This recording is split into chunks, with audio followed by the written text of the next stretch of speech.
It's a beautiful morning. It's been raining, a light rain, but at 6:30 in the morning, we've got to go deal with our corn.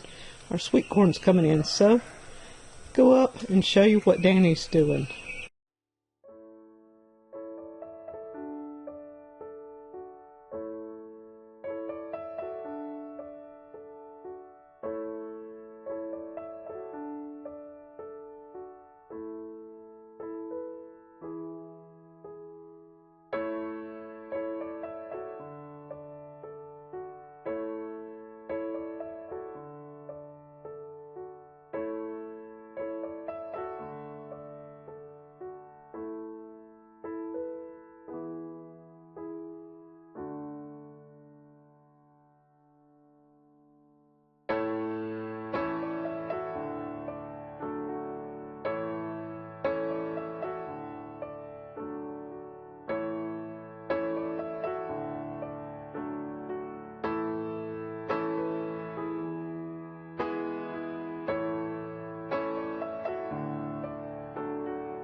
Hey guys, we're out here this morning pulling our sweet corn.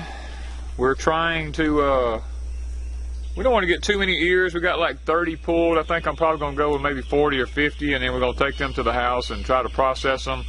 I don't want to pull too many at one time so that the sugars in it turns to starch before we actually get it done. We got a good cloudy, rainy day, so I think we'll probably be coming in and out all day, just pulling like 30 or 40 or 50 ears at a time. Because it looks like we're going to have maybe close to 400 ears, if I had to guess, in the whole patch. We're just trying to take our time and go through it and get the best ears out first, and then if there's any that needs to still grow, we're going to leave them for another day or two.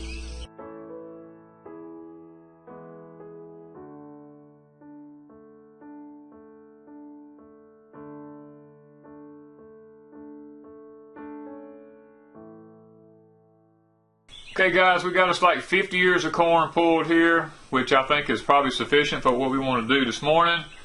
A few things about doing sweet corn. Let me kind of just clarify a few things, and maybe to make it a little easier for you when you do your sweet corn. First of all, you want to use an enamel pot or glass pots or glassware. You don't want to use any kind of metal when you're doing sweet corn, because if you do, it will take on a metallic taste to it. Now that's one of the first things you want to do.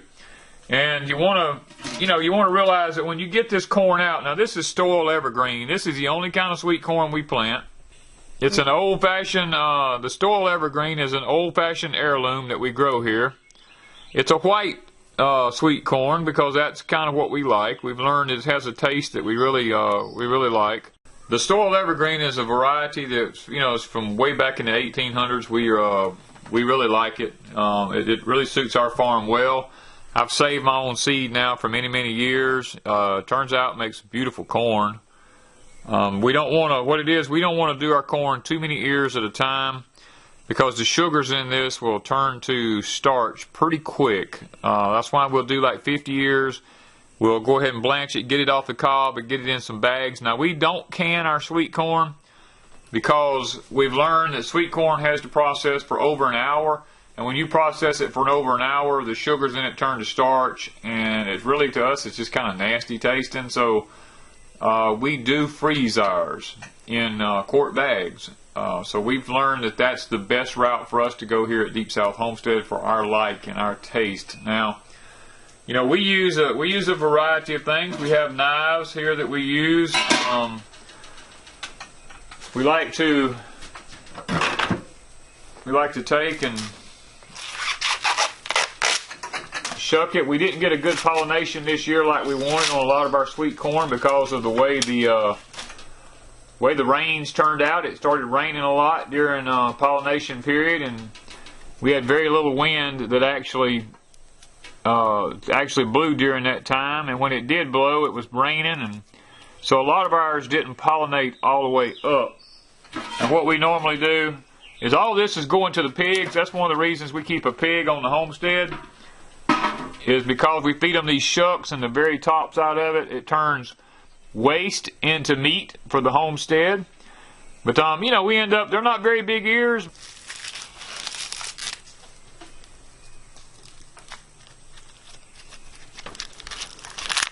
You see this right here? This is called a corn worm.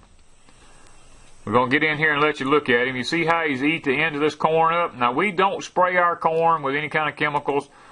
I would rather have one that has a corn worm in it than I had to eat chemicals. A lot of people use this BT and it's organically certified. I know that. But we don't want anything on our corn but just this. Now, what we're going to do is we're going to set a bucket aside, and every time I find these worms, this is going to become chicken feed for us. Now, just because this worm is in here, I'm putting him in my hand right here, it doesn't mean that this ear of corn is ruined. You know, this ear of corn is still, there's nothing wrong with it. It's still a good ear of corn.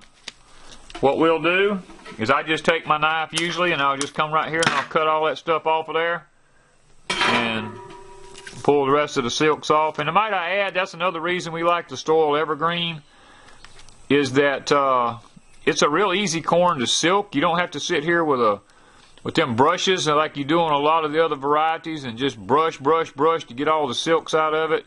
Actually, the silks are not harmful. They're actually edible. So we don't worry too much about them. And we don't worry too much about the worms either. We just save them. They'll go into a container to feed the chickens.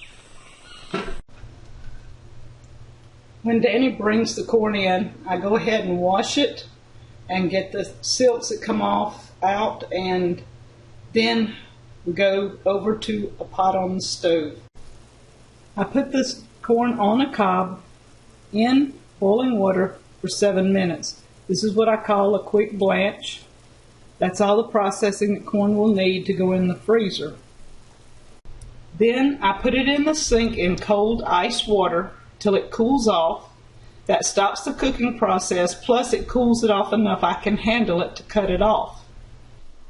Once the corn is cool, it goes into this enamel pan where we will be cutting it off.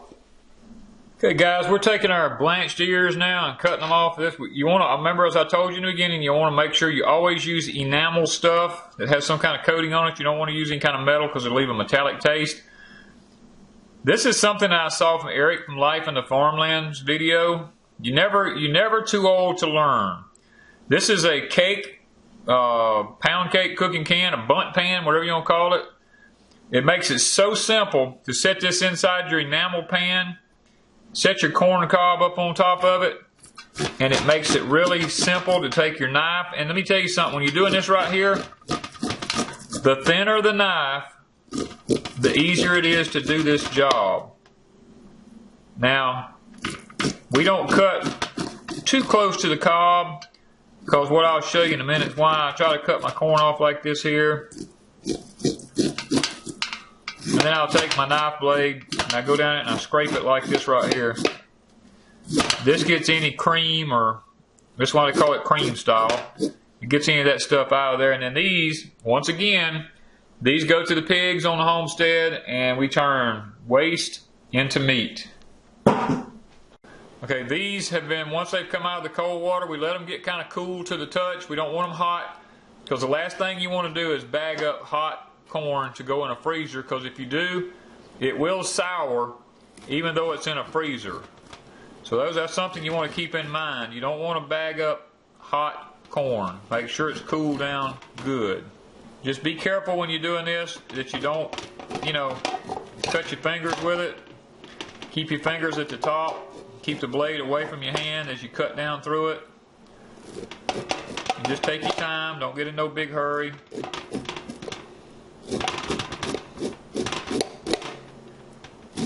And this is a messy job, so that's why we put ours inside a large dish pan, because as I do this right here, believe it or not, there's juice splattering all around the rims of this, and it just kind of saves for a lot of messy cleanup afterwards.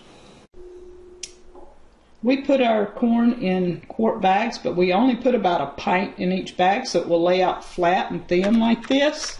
This way it thaws out really quickly, and it freezes really quickly when you've got it mashed out like that, and we never put it in the freezer on top of each other like this. Don't do that. Take and make sure everything is laid out. That's why we're only doing 50 years at a time, getting it kind of froze, putting something frozen on top and layering the next. Do not stack sweet corn on each other as you're freezing, or you will have souring. Good morning, guys. It is we was about 5:30 when I started, but it's 6 o'clock, a little after 6 now. We're on day 2 of our sweet corn, getting it done. It's just that when this stuff comes in, you don't get to wait. You have to do it when it comes in. And we're having rain all the time, and I'm having to work constantly to try to stay ahead of the rain. You see, we've got some pretty ears, but we know we have where the worms has been on them, but we don't worry about that. We're just trying to get them done. We're putting them up in the freezer. Lord's been good this year. We've had an abundance. The crop has done fantastic. We're trying to get it all in when we get the corn out, the stalks, and try to get some beans in place of it while we got good moisture right now. So, okay, we're using our little extra hand here. We're putting 2 cups in a quart, and that only fills it halfway to get all the air out. And then I put it flat because I like it to lay flat in my freezer. We've already done 10 this morning. This is 11. We're going to have about 13, and it's only 10 o'clock. This thing, a lady brought it to me. She said she watched some of our videos and knew that I had trouble. It took me and Danny both to do things. These are really nice. These arms extend and let down for taller bags. But since, I mean, like, if you had a gallon bag, but we only have quarts, so it really gives me an extra arm, or hands, extra hands, I guess you would say.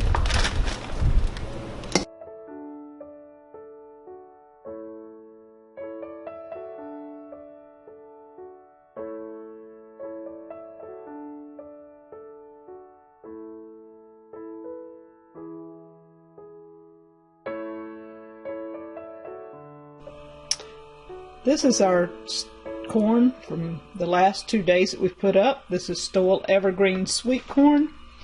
You can see it is stacked all the way to the blueberries, all the way to the tomatoes, and then these in single file. As we put the corn up the last 2 days, I would bring about 6 or 8 bags at a time, lay it out in the freezer, let it freeze while we're doing the next batch. And I only stacked it up like this after it had frozen. I do not stack it like this before it freezes. You will sour your corn if it's done this way and it's not frozen. So always single file until it freezes and then stack it up. It's hard to do when you do a lot of corn, but one thing I did, I would take the tomatoes and lay the corn out. Then I would stack frozen tomatoes and lay the corn out, and I staggered it, and that way you got more in there, and then you can put it up, and that way the corn freezes. We ended up with 43 pints of sweet corn. That was 23 pints yesterday and 20 today. It took us a while, but for 2 days, I think this is a pretty good stash of Stowell Evergreen sweet corn. Thank you from Deep South Homestead.